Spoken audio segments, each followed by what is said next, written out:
2 minutes late. Hello, everybody. Oh, I forgot to tell you. They'll jump on, or they might not, but they see you later. It's okay. all good. Yeah, it's all good. Hey, everybody. It's Natalie from Creative Makers. I am sitting here today with Rick Ortega, new friend. I only met him 2 or 3 weeks ago. Yeah, at the show. At a mutual. Yeah, there was a few Father's Day show that a friend of ours put together and had a call for work and called me and apparently called you, and we both had paintings in the show. Oh, see, there's already somebody on. Hello, person that's on. Anyway, so that's how I met Rick. I came across his work and it just blew me away, and he's nice, and I like nice people. And, yeah, we all like nice people. Like nice people. And so I thought I'd ask. Good. All right, so first question, and the only question I ever really ask, because everything else just sort of goes from there. Tell me about being a creative kid. What did it look like for you? Good. Kindergarten art project. There was little fruits in a bowl, and I remember scratching. We like done colors, and you put black and you scratch it out, and I remember my mom putting it on the refrigerator, so I was like, wow, I did that, so it was back then. So it was just like that moment then. That was the moment I was like, you were like, this is it. It was back then. And the thing is about my mom, I don't know, she's a woman from Oaxaca, man, so they got this innate thing, but every time she went to Mexico twice a year or once a year, whatever it was, but she always brought me back drawing pads. They were called scribes. They were like these pads, and I don't know why or what she saw, but I was a little kid. I might have been maybe 7, 8, and she would bring them, and I would fill them up. And I would fill those drawing pads up, and she'd go to Mexico, and she'd bring me more. Why? And another thing, so in about 5th grade, 6th grade, all of a sudden the teachers are calling me to, hey, Rick, can you do this poster? We got these posters to do. You became the art kid. I didn't, but the thing, here's the funny part was I didn't know why me, Why are all the other kids in class doing their thing and I'm over here drawing, but I still didn't get it. I didn't know because I thought everybody can do this. I didn't know that there was something special about drawing. I didn't know, and so I did it because I loved it. I loved the drawing. But phone's going on. And so anyway, it just led to that. It led to that, and until junior high and stuff, I started taking the art classes because I loved art.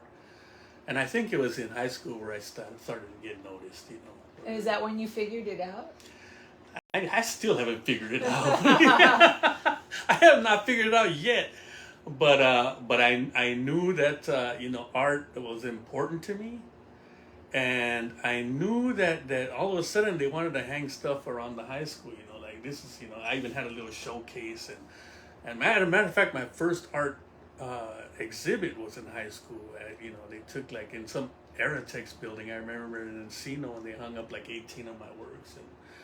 And I was, but I still didn't know what I was doing, And I remember I sold some too. I had like this check for like $180. I was like, whoa, like wow. And so even at that young age, you're just firing them off. You're prolific. Oh man, I you know what? It just came to me. Like I said, it's just, and it's always had. It just comes to me. You just have it. Some people are really graced with that gift, and then some people have to work really hard at it. Right. But if you're curious about it, very curious, right, then you get to have it no matter what. And then around 17, I had like an epiphany, it was where I knew, like, man, I'm gonna create art, like, I'm gonna be personal here, but in those days, we hung out on the streets. And all of a sudden, me and my friends, of course, you're smoking weed just like anybody hearing music. But then they give me this acid, and so I take it, and I'm like 17 years old. I remember laughing hilariously. We're all in the streets laughing, and all of a sudden, laughter stops, and all of a sudden, these universal thoughts, man. I said, I gotta go, guys. It was like midnight. I gotta go. So anyway, that night, I went home. I remember my parents were in Mexico, so it was really cool because I was just, on my own. and I opened up a book, Hieronymus Bosch. You know, it was Hieronymus Bosch, Heaven and Hell, and the painting of. Anyway, the whole night, I until the sun came up, I was just studying, observing, and you know, when the sun rose, man, I said, I'm gonna create art, man. Like, you know, whatever it takes, I'm gonna do this, because it was so mind blowing to me. It was so incredible what was created out of this man, you know, like what he was creating. And so that's when I knew, hey, I'm just gonna create art, and whatever it takes. So do you credit that moment to acid then? Of course, yes. Oh, really? I mean, you don't think you would have gotten to it anyway? You know, it was an experience, just like all other experiences in life. You know, it was moments. You know, there's moments of clarity no matter what. You know, you have those moments of clarity, and that was just that moment. You know, and I had a lot of those moments. You know, it's, you know, going on and on. I'm glad I stopped doing acid. After about 10 times, I said no. You know, more. I couldn't control it, and I said, you know, so I stopped that. But I thank that experience. You know, I thank that experience that night. Well, it got you somewhere. It woke something up. Yeah. It definitely woke something up, and I just knew I needed to create art. I just have to say something. This is not an endorsement for acid. No. No. Not an kids. endorsement for acid. No. Not an endorsement for. I mean, if you do drugs, it's your business. But you know, whatever. No, definitely, I'm out of that, man. But I do believe it was an important night in my journey. You know, it was a definite. So at that point, were you just drawing, or were you? I was just drawing. Just drawing. And then I decided to go to college. You know, so you know, after high school, I decided to go to college, and that was very interesting because it was a whole different trip. Was art your major? Yes, I took art as my major, and I remember the first. I only spent 1 year. I spent 2 semesters. First semester, I remember the teachers' names. They were Sam Gaffredo in Valley College, and Sam Gaffredo was man. You had to be perfect. He made you study every bone, layer the muscles on top. And then the skin, and so it was just this perfection, and he wanted that out of you. I love that, man. Like, you know, you had to draw really good. You had to be a good drawer, and you know, and I was, you know, of course, an A in that class, you know, because everything was, I loved it, you know. Yeah, and you wanted to learn it. You wanted to be in it. I did. So I did that semester, and I decided, okay, I'm gonna do another semester. Now, get this, I loved art classes, but I did not like taking the regular classes, math, and I just didn't like that, but I loved my art classes no matter what. I don't think that this is an uncommon notion for most people. Right. Very few people love taking the rest of that stuff. Right. You know. So the second semester, I think I was a week late, and I get in class. There's a model, you know, up there, and you know, there was this biker guy. I remember this biker-looking dude, and he's like, you know, hey, just take a seat and start drawing. I said, cool. I didn't see a teacher, you know. I said, damn, where's the teacher anyway? So, yeah, I put my pad up there, and I'm doing exactly what I was doing in Graffedo's class the semester before, just trying to be this perfect, you know, outline, and trying to get everything, you know, and you know, half an hour went by, and this biker dude comes up to me, you know, and he's all tatted down with earrings, and he goes, hey man, do you want to be a photographer, or do you want to be an artist, a painter? I said, damn, what kind of a question is that? I said, well, if I want to be a painter, well, it looks like you're just copying, dude, just copying. And he hands me 5 pastels in my hand. Here, now draw.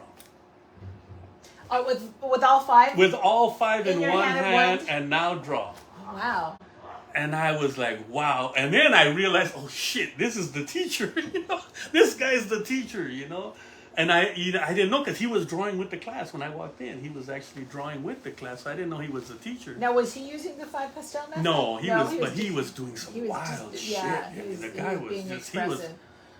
Oh man, you know, the guy, his name was Fidel Danieli. I remember that. I wanted to get a class of his years later, and I found out he passed away. Oh. But I found out the learning of this, you had to draw this perfect figure, and then the opposite side where you had to use colors and expressiveness. And so I learned that just in that 1 year. You know, that's something that's come up in the group when, sometimes we talk about rules and then learning all the rules and then breaking all the rules. It's sort of like that. You have to know this stuff, and then you have to try and unlearn it when you want to be more expressive with it. It was a duality, definitely. Wow. But I was happy. And after that, I just, I couldn't take school no more, man. I just, I needed to work. I loved, as a kid, I used to go with my dad working, and I loved to work. It's just my thing, I get up in the morning with my coffee, let's go to work. Having a purpose, just needing to be somewhere and do something. I was a pool plasterer. Now, that itself is an art form. You can't learn plastering swimming pools. I agree. Yeah, you can't. It's an art form. You have to be good at it, but you have to be strong. You gotta be strong, because here I am working with guys from Mexico, from the ranchos, man, and those guys. I mean, if you're under 100-degree weather in a hole, and you're working with some tough dudes. But here's the thing that I learned from my dad and from these guys, man, you enjoy it. Here we are working hard, and these guys are singing. They're singing and they're whistling. My dad's telling jokes. It was, I always look back on that, and I do miss it sometimes. But I don't miss it now. I'm getting older. I would not be able to do it now. Because it's heavy. The things that you can do when you're a lot younger are sort of amazing to your older self. Yeah. Yeah. So so that was an experience in itself. It really was, and I truly enjoyed it. But my constant was always going home and creating art. And a big teacher of mine, after I quit college, my biggest teacher was Artist magazines. I had a monthly subscription of Artist magazines, and that's where I learned, man. Like, they give you all these different techniques, all these different. And every month I would try out something new, and like I tell them, like my kids, my sons barely graduated from, one graduated from UC Santa Barbara and the other one from UC Davis, and they got to pay, of course, their tuitions and stuff like that. And I went down to where they live, and there was a box of all these old Artist magazines. I go, man, this is my university right here. This is where I truly taught myself, to create art. That's a great idea, though. But now people, there's hardly any magazines anymore. But now it's all YouTube videos. Of course, yeah. And artists giving courses about how they do stuff. You pick somebody that you like, and then you just go. Yeah, it's a great way to learn. I mean, copying, trying to understand what somebody else is doing. It reveals so much. It does. That was basically my education of art, and I just taught myself, Yeah. But I do, what I did learn in the past from high school, from that 1 year in college, I of course included it into what I was learning and what I was teaching myself. Yeah. Now, you were saying that here is another student of Mark Strickland's. How did you find Mark? This is another interesting. Here's the thing. I was creating this art, and of course, and I started. One important thing, when I did have that 1 year in college, I took a Chicano studies course. And Chicano studies just opened up this whole world to me of where I come from, the past of Mexico. So of course, being an artist, at that time, I remember I was painting a lot of American Indians, a lot of American Indians. And so my whole shift, it just shifted into this, southern Mexico, and my people. I was all proud, proud Chicano, man. I'm gonna find out about this. So not only was I doing the Artist magazines, but I was visiting a lot of bookstores. I would get off of work and I would visit a bookstore, and I would just go to that section, the Chicano studies sections, and it's just self-reading, man. Just reading myself, reading about the history, learning about it, and then everything I was learning, I was projecting it onto my artwork. So here it is. That's how it began. So I got to this point where I got all these paintings. Okay, now what do I do with them? Exactly. What do I do with them? Exactly. So I remember I had a conversation with my sister, and she goes, you know what, Rick? There's this guy, Simon Silva. He was like a big time Chicano artist at that time that people were following, and she got his number from, I don't remember how it happened, but she got his number. I called him, nice, gracious dude. He goes, listen, man, why don't you call Salomon Huerta? Now, Salomon Huerta. Wait a minute. What'd you ask him? I asked him, how do I get my paintings out there? Okay, so you were just like. I go, and he goes, let me refer you to Salomon Huerta. Now, Salomon Huerta was a painter that I just admired, man. Like, this guy was so doing, he just took you down another he was path doing that you were wanting to know about. huge paintings. And I called Salomon Huerta, just, you know what, he goes, you know what, yeah, come on by. I need a ride to UCLA. I guess he was doing his master's program at that time. I need a ride, I'll talk to you. I said, shit, hell yeah, let's go. So I had my truck, and I gave him a ride to UCLA. This cracks me up though. He's like, yep, you want something? You're gonna have to do something for it. You know what, give me a ride. I said, I will. And so on the way, I had my slides even at that time, the slides, and he was checking out my work. And I said, well, this is my important question. How do I get shows, man? How do I get shows? And he gave me some very important advice that I stuck to. He told me, don't worry about shows, man. Worry about your painting. Once the painting is there, and then the shows come. Don't worry about that. Just worry about your painting. But another thing that he told me, he was a graduate of Pasadena, the Art Center. Of the Art Center. The Art Center comes up a lot. He was a graduate. He was a graduate of the Art Center, and he was going to go do his master's at UCLA. And he told me, "This is what I can do for you, man. They have scholarships for evening classes. Get a book together, go in there, see if you can get it, man. Just try it out." And it was beautiful. I put my little portfolio together, and sure enough, man, you get a free semester at the Art Center. I was happy. This is '97. I already had a son at that time, and I was married, had a son. But I said, man, this is a good opportunity for me, So, and there it was. And I walked in, there's Mark Strickland, just, what an honor to get a semester with him. Did you even know who he was at that point? No. So you were just like, but in retrospect, you're like, wow. But about oil painting, that's where I started basically learning, techniques on oil painting. It was a whole semester, so I got a chance to, I just even remember the last class. So he came in with laryngitis, and he tells me, "Hey, you take over the class." I'm like, shit, man. So here I am taking over the class, and so it was really fun. But he was just such a great instructor, and I give him all props to that. I hope he sees this. I'm going to text him later and say, you need to see this video. Oh my God, he was just awesome, man. Just this awesomeness. He always had the right models. And here's another, Mark, that's for you. Here's another important thing that he told me.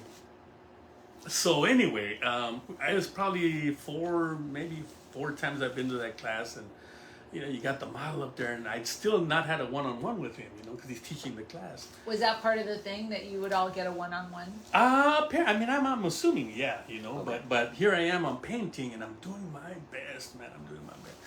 And here he comes around. I said, okay, the teacher's finally going to talk to me. All right, let's see what happens. And so he comes to me, and he says, hey, so what do you do for a living? I said, well, I'm a pool plasterer. And he goes, wow, that's hard work. I said, yeah. Do you like it? I said, I work with my family, my brother, my dad. I said, I love it, man.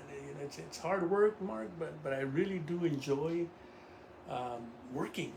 It's just something I enjoy, And he's like, that's good. How about the family? I said, well, I got my son. At that time I was married, And I said, yeah.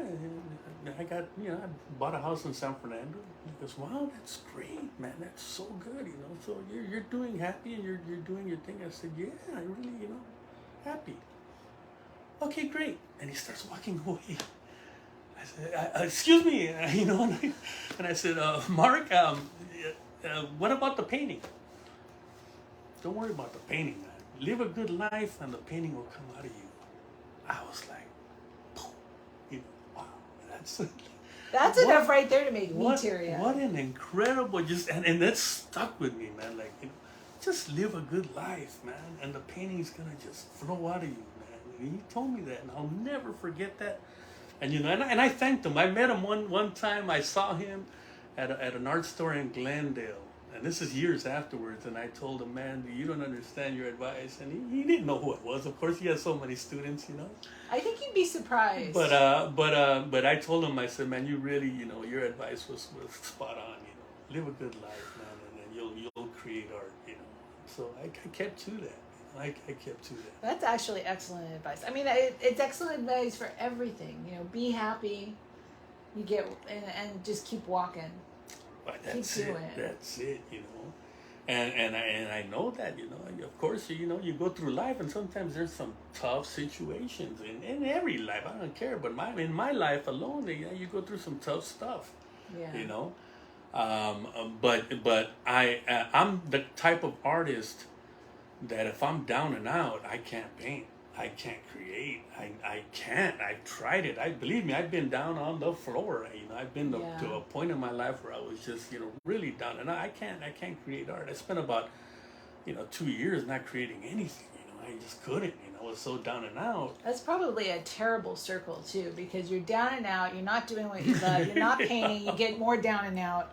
You know what I mean? It's just ugly. It's ugliness. Yeah. And you know, so what that advice that Mark had given me, it was just so true. You know, you gotta live a good life, man. You know, you gotta do that in order to create something beautiful, man. So you know, I was fortunate enough to crawl out of that and find that space again. You know, it was crawling out of that. You know, it was after my divorce, and it was just this ugliness, and all of a sudden you start to breathe again, you know, and you start to, you know, and sure enough, it just I had to get to that point of being in that beautiful space again, and then it just starts flowing again. It just started flowing again. So that's how I've created my art. You know, that's really it. Do you predominantly work in oils? Yeah. I mean, for a time in my life, I had to give it up because after I got divorced, I was living in a converted garage for 6 years. You know, so it was, you know. So anyway, I painted where I slept, where everything. You know, it's all in this an artist's dream life. As long as you're not breathing in the fumes, you're okay. That was my problem. I had to give it up because my lungs started hurting. And I remember talking to another great artist, John Valadez, and I told him, man, dude, he goes, man, take care of yourself. So he gave me some it was called Golden Open acrylics that are very similar to oil paint. And there's, you know, they're non-toxic and stuff like that. So I started using that for a couple of years. And but I just, you know, oils are my thing. I'm with you. Oils are my thing, you know. But another thing about going back to that time in a garage, like you said, it was the funnest time because I used to have my boys. I have 3 boys, and I had them every other week. And here you have three boys, myself. But they were already grown though. They were like 3 young men, myself, and 2 dogs. You know, in this. But it was the best. That was like a camp out. It was a camp out every other weekend. We had, you know, we were playing Monopoly and playing these games, you know, and it was just, you know, man, I'll never regret that, man, you know, because it was just, I can't get my boys like that in one room no more because, you know, everybody's, you know, I didn't even have internet, so they couldn't even, you know. That's it. The Monopoly was it. It was truly a camp out, and so I did that for 6 years. 6 years doing that, and but you know what? I kept on creating because I was in a good space. You know, I was in a good space. I was happy. You know, I'm still happy, but you know, I knew that I couldn't stay there. You know, I mean, it's interim, and you know, but this is what's good. You know, when you recognize it for what it is, you know, it's not forever, and it just you make the best out of it. That is being happy, right there. That's it. And then so that, and then sure enough, just like the Huerta told me, all of a sudden I met this the guy that sold me my first house, an agent. He came into my house one time because he was a friend of the family's, and he saw my work. And he's like, "Man, Rick, there's a group of artists here in the valley. You gotta hook up with them, dude." And I said, I didn't even. There was no internet. There was no social media. There was nothing. Everything's different now, I didn't know who was an artist, but man, there was this whole nonprofit group called Culto Aztlan in the San Fernando Valley. And what were they called? They were called Culto Aztlan. Oh, okay. And what they would do was a nonprofit, but they would do this big Dia de los Muertos show in San Fernando. Mm-hmm. Oh, Dia de los Muertos, for you, those of you that don't know, it's like right around Halloween, and it's basically a celebration of people that have passed, right? Yes, yes, it is, and celebrate their lives. And so, man, I connected with just some great artists, that were just became my mentors. If anybody Google Lalo Garcia, man, Lalo Garcia, oh good Lord, that he was, and Frank Martinez, who passed away. Georgia, I'm just so sorry. Yeah, no worries. I see a comment. Georgia says, "I agree about not being able to create during the bad time, but it's great fodder later on." Yeah. Sorry, didn't mean to. No worries. And then after that group broke up, were the husband and wife, but we did some great shows. I mean, they were fantastic shows in the valley. Bringing Dia de los Muertos to the valley was, you had Self-Help Graphics out in LA, right, who was they're the originators of that. But this was special, and it was in my hometown. And that group had broken up, and then all of a sudden, like I want to believe, like in the like early 2000s, another group formed called Latino. That was with Joe Bravo, man. Joe Bravo, and Agustin Bravo, great artists, man. Were they brothers? And no, they weren't. That's the funny part. They were no relation. No relation, but no relation. And they brought in Sergio Hernandez, rest in peace, man. Sergio Hernandez, what an incredible spirit, what an incredible soul. And Felix Perez, who also passed away, man, and these guys have passed. They were all older than me. I was the youngster of the group, but they took me in, and again, we had Lalo Garcia and Frank Martinez, and just this great group of artists, and we just started doing art shows everywhere. We were just, it was beautiful because you can, it was already like self-curated because we just put in the art that we wanted and as part of the group, and so we just started doing shows, and that's where kind of where people started noticing my work. It was and then little by little, it all came out. It was because of that. Your work is because of the Chicano studies that you did, and because you decided that was it for you. Mm-hmm. And I hear you talking about these people had a lot of spirit and a lot of soul. Do you have like some sort of connection? I don't want to call it religious, but maybe spiritual or something to the way you work, or maybe the subject matter that you pick? My whole way of painting is a spiritual practice. It really is, because certain people they'll live their lives and they'll go to church on Sunday and they'll do their whatever you have to do. You pray, but it's only on Sundays, and that's my art studio. That's my spirituality. In other words, it's my thanking the Creator for blessing me, with what I do. I mean, I can bring in, even though it's a hard work or whatever, I'm able to, have a nice place. And how do you thank this great Creator? How do you thank it? My way is creating art, giving of your heart. The ancients, they used to rip out the hearts, and say, this is to the Creator. But there was that other way of giving of your heart, giving of that, and that's so it's a very spiritual process for me when I'm creating. It takes me out. Yeah. It takes me out.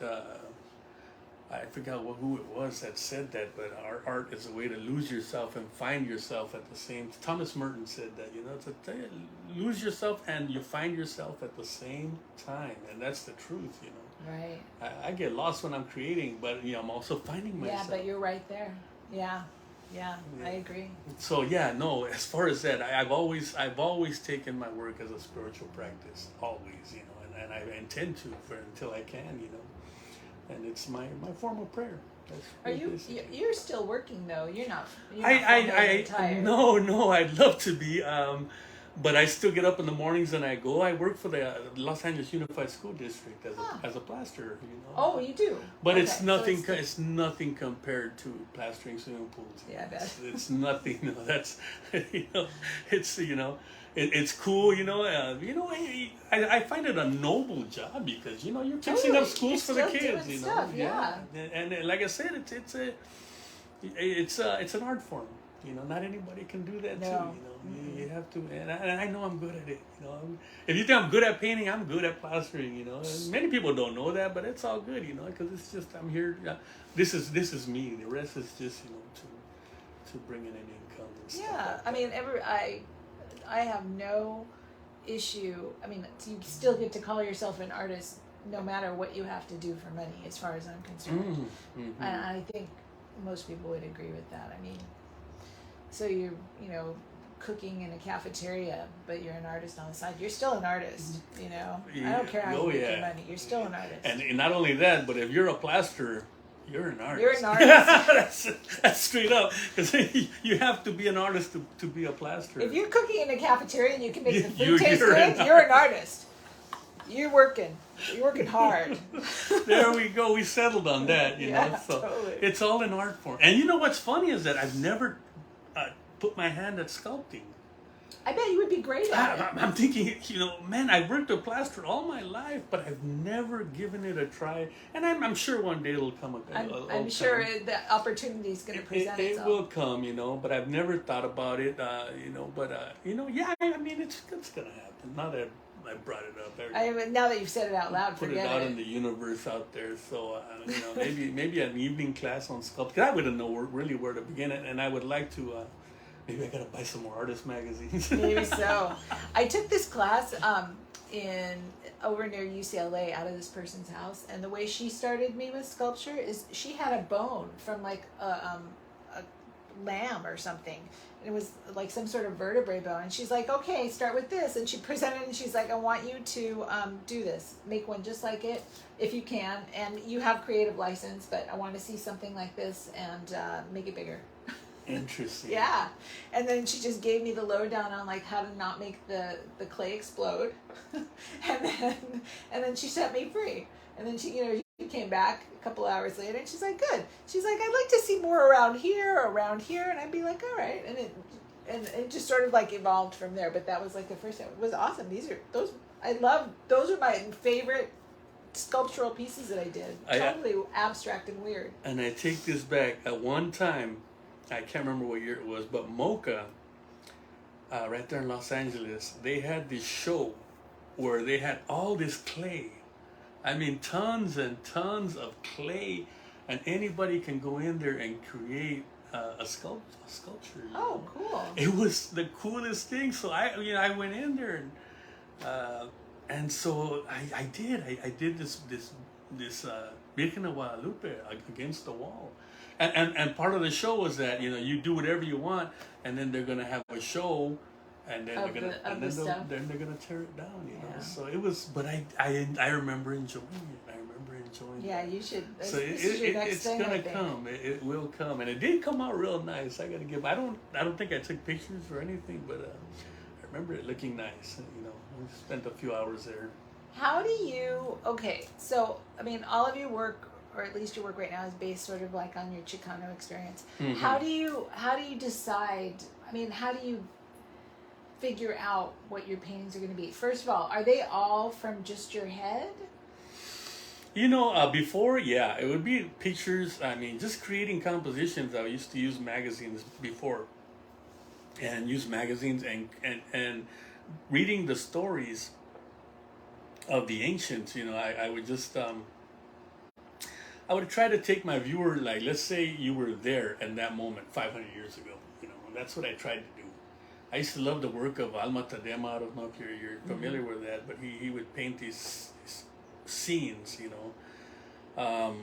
And so I try to do that, you know, with the Aztecs, you know, like let me paint these scenes where you feel like you're there. You know? And so that was very interesting, and learning that. But more recently, I guess it started even during the pandemic or a little before that. I said, you know what? I want to paint people because of this social media. I'm seeing a lot of youngsters out there that are following their indigenous roots, man. Like they're you know, and so and a lot of them follow me. You know, a lot of them follow my artwork. And so what I wanted to do for the last couple of years was just, you know, let me paint portraits of these people and what they're doing. And I've had just a gracious response from them. You know, of course, you want to paint me, yes. And some of course, you know, no, you know, it's not gonna work out or whatever. And you know, I always offer them a print after I'm done. You know, I'll give them a print or a little original, whatever it is. But you know, exchange it for something. You know, art for art. Yeah, I always like that. Yeah, I me love too. that. Art for art. You know. And so right now I'm in the process of probably doing that, where I'm coming more, where I'm not painting so much of the past, but I'm bringing it into this you know, the now, you know, and what's happening now. And so I started doing a lot of portraits of you know, just people in the now, like that, like just like a painting like that, you know, that's somebody I know from. Can we take it down so that everybody can you take it down and bring it, so because not everybody is familiar with your work. And of course, this was, let me bring it around to the back. This looks amazing. And of course, this was during the pandemic. Here, we're going to have to bring it down. Right. We're going to have to make it sit here as if you were here. Here. There you go. This is pretty amazing, you guys. I mean, So, look at this. This is a girl named Glenda who's, like I said, just so gracious. And she just has these features that when you see, you know, you see the features and you know, I want to paint that, you know. So she even came here and we took some photographs. And so now, was this a mask that she was actually wearing, or no, this is something that you just sort of, this is your own compositional I created the piece? necklace. Awesome. The only thing I think she had on was the earrings, and she was wearing this huipil. But I did create the necklace, you know. I created that, and I put the mask on, and of course, you know, the earth in the background. I'm gonna bring this forward a little bit. You see the eyes, bringing it up to the mouth. And these were all thoughts during the pandemic. Here, I'm you gonna know, give this so- back to you. Oh, it's heavy. It's Yeah. big. 18 by 24. And it's got a beautiful frame on it too. Thank you for taking that down. Yeah, no worries, no worries. So That's just a taste of the kind of work he does, you guys. that is Now you have all your stuff on Instagram, right? yeah, that's the best place to go. I do Facebook once in a while, but Instagram is almost not daily, but we're close to daily. And I'm trying to remember your Instagram handle. Is it Rick Ortega? Rick Ortega Art. Rick Ortega Art. And- We'll post the links later. Yeah, that's the best way to know what I'm doing. You know, what my shows are. Like I said, I got a couple of shows coming in this weekend. Friday at Art Share LA. Oh, I saw that. Yeah. Yeah. So, you know, it's just to me, it's all fascinating, man. Because you know, here I'm lining up with people that I admire. You know, when you admire these artists, and all of a sudden you're doing shows with them, it's powerful. It's a powerful thing. I'm going to ask you a question that's not totally PC here. Can you talk about? I don't want to know how much, but like, how does the money roll in on these sorts of things? I mean, do you actively? I know. Stop laughing at me. Do you actively? I mean, is it supporting you? It's taking me on vacations, probably. You know. Okay, well that's a good thing. And buying my art supplies. Well, the thing about me is you know, I'm not in a lot of collections because of the fact that it takes me a long time to do my type of work or the way I paint. I know painters that can take out a painting in a day. Right, but this is really refined work. This isn't loose, willy-nilly, You know, this is not that. It'll take me months, you know, at times. And of course, I can do other like drawings and stuff like that I can, you know. But an oil painting, it takes me because I mean, you know, I need to have it perfect. Like I need that perfectionist in you, where I need. I'm not a loose painting, which I want to get to, of course. I was just going to ask you that. But right now, it was Chaz Bojorquez, is another great artist, that said, man, the painting is the teacher. The painting is the teacher. So the painting's going to do what it wants to do, and you just have to follow, you know. Yeah. You have to listen to that innate voice. It's taken me to some beautiful places, and so I'm just going to keep following that. Pricing, I'm gonna make sure that I get paid more than, let's just say, $30 an hour. You know? Yeah. So if I do, you know, you gotta do the math. You know, like if you're gonna spend, you know, 3-4 months doing a painting, you're not gonna sell it at $500. You know, it's not gonna happen. You know, and I won't. You know, I just won't. Not unless it's a great collector. You know, and I'll say, oh, okay. Right. You know, I'll come down and let's see. You know, let's work it out. Yeah. But I just, you know, I won't do. I just won't do it. And I love my pieces, man. You know, and so. I mean, I think there's something to be said about self-valuing, you know, and knowing what you're worth. Well, yeah, you have to, you know. But if I'm gonna make more as a plasterer than I do an artist, it's not gonna work out, you know. So, but I've been very fortunate, you know, that I've sold a lot of paintings, and there was this gallery that I was part of, and it was a beautiful gallery. They just had, right before the pandemic, they went down. It was called Chimaya Gallery. I was going to say Chimaya, yeah. And those guys they were fantastic. They were some awesome salesmen, you know, because you know, I set my price and this is what I want, and man, those guys were able to, you know, they were able to get it, you know, like, Rick, this painting sold, Rick, that, man, you know, you know, thankful for those guys, man, you know, they were. And they became like a family, because I spent like 14 years at Chimaya. You know? Oh, wow. Yeah, it was a long time. It was a long time I was dealing with them. I never, ever had a problem with them. They delivered, you know, and so, you know, that was a very fortunate time in my life also, you know. So, you know, so, you know, like I said, right now I'm just gonna keep doing with that old advice. Just keep creating my art, and then, you know, see what happens. You know? I'm not gonna worry about the shows like this, but they come. What about? Do you sell your work online? I sell my prints. You know, I'll do like a. So like you have I said, a website? I do have a website, rickortegaart.com. Okay, another one. rickortegaart.com. That's everything. Rick Ortega Art. rickortegaart.com, but I'll only do print sales like twice a year or once a year, you know, because it takes up a lot. It takes up a lot of time, and you gotta, you know, you're a one-man crew, and so once or twice a year I'll have a print sale, and it's nice, you know. Do you arrange for your prints? Who prints your prints? J6 Creative. And are they somebody local? Alhambra. I've been dealing with the guy, his name's Dan, and you know, I've been dealing with Dan for, wow, I want to say 20 years. Long time. I was going to say, because there was somebody else I interviewed, David Palmer, and he's like, I just put it all up on Fine Art America, and they take care of everything. Really? Yeah, somebody wants it printed, you know, 4 inches by 6 inches, they can have it, they take care of it. They want a print that's, you know, 10 feet by 10 feet, they take care of it, they can have it, and you just set your prices with them. Yeah, you might want to check that out. Pretty interesting. Because then it's one less thing for you to do, and then the prints are always there. It's always ready to go. Yeah, well, they have they have the file of all my work, you know. That's what I like. Oh. And so if somebody wants a print, and I'll do like special order prints. If you really want one, or you want a certain size, I can do that. You know? I can do that, but I don't do that on the daily, you know.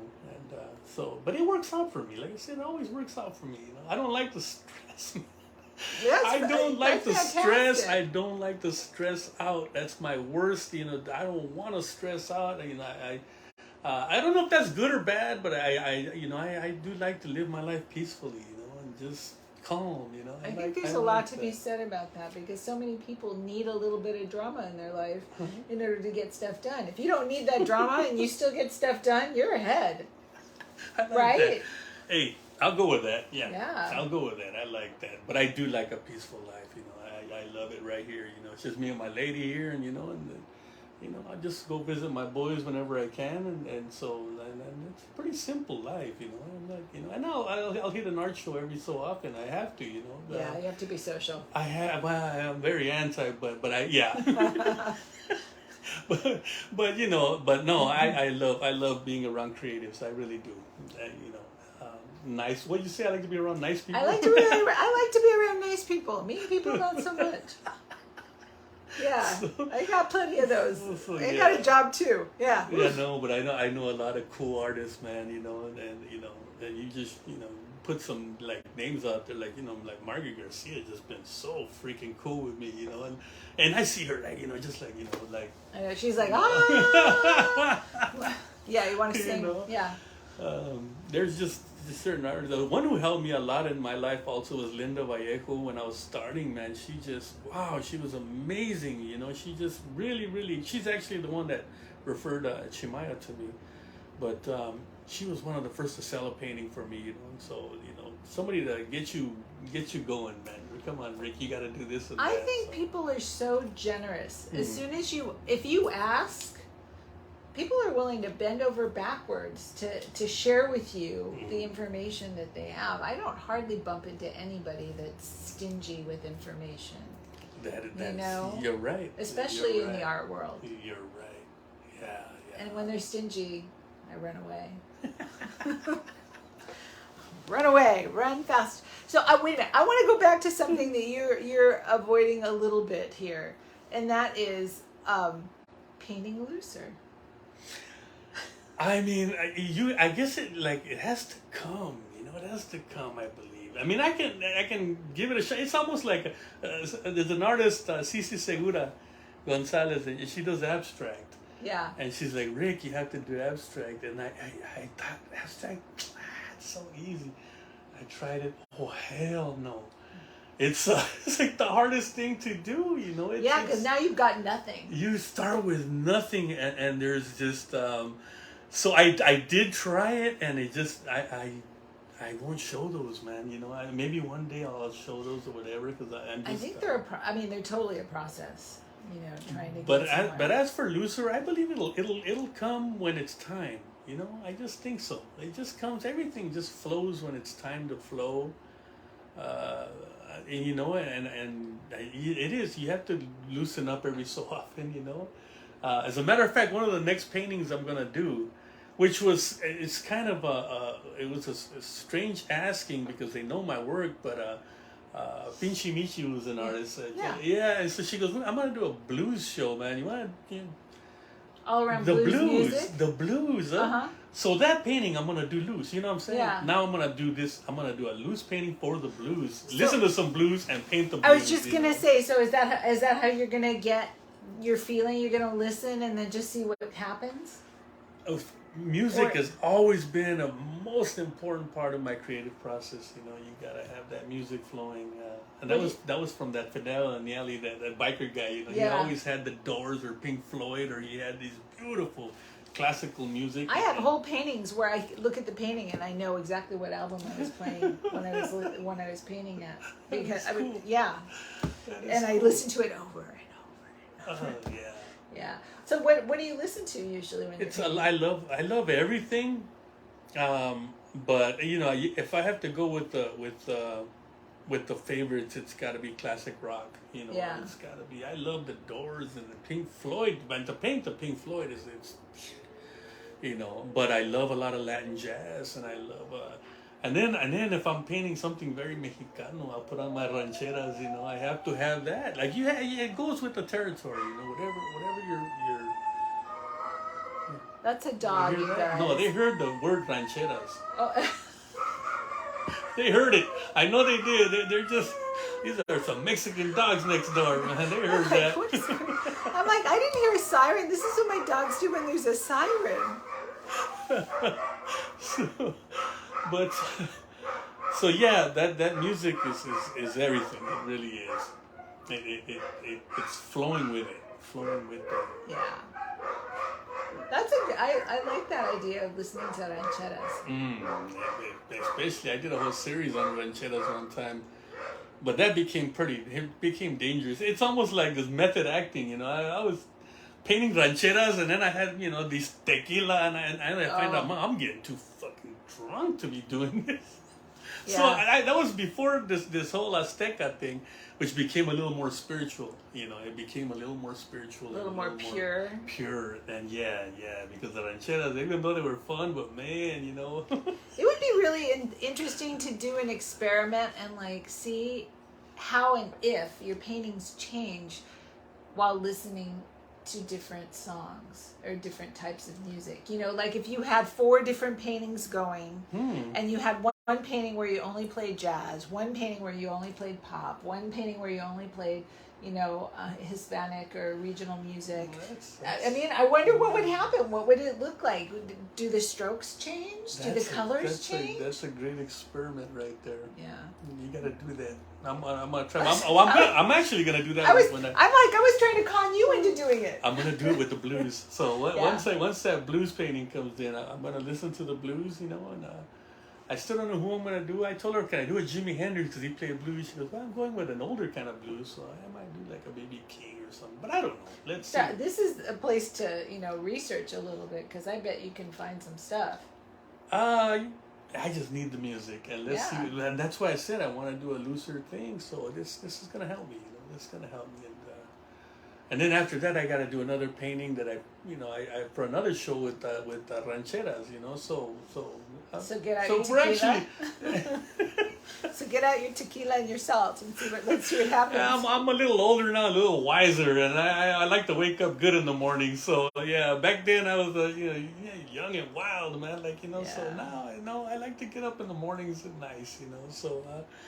So yeah, the tequila is it's not common in my life no more. Not unless it's a party. You know? Unless it's a party. Then anything goes. And then anything goes. But it's still, I won't do more than 2 or 3 shots. Never.